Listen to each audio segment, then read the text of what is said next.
Avec ses haubans hauts de 42 mètres, ce pont suspendu était une révolution à sa conception il y a pile un siècle, au point d'être classé monument historique.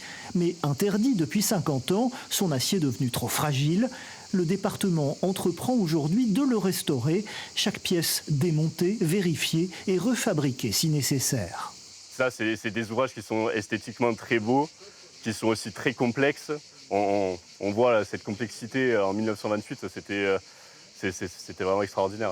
C'est des suspentes vraiment spéciales qu'on n'arrive plus aujourd'hui à faire, ou en tout cas pas dans les délais qui nous sont impartis pour les travaux. Donc on est obligé d'adapter le processus de fabrication pour se rapprocher le plus possible de la conception existante.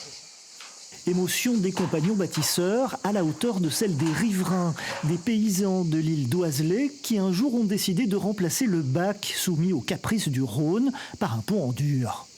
En conseil municipal, mon arrière-grand-père a souhaité faire adopter le projet au niveau municipal, puis ça n'a pas pu aboutir.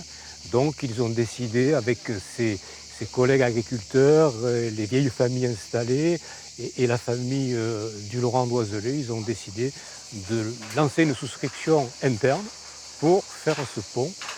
Un pont privé pour faire circuler charrettes et récoltes, et bientôt les vélos. En effet, donné à la mairie, l'ouvrage étroit servira bientôt de maillon essentiel à la véloroute via Rona.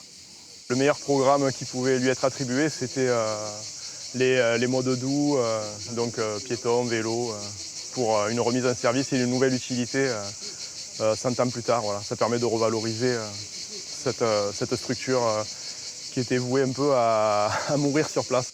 Une deuxième vie dès 2028 pour les vélos touristes entre Lyon et Méditerranée, mais pas trop, réclament les familles historiques, jusque-là habituées sur l'île à leur tranquillité.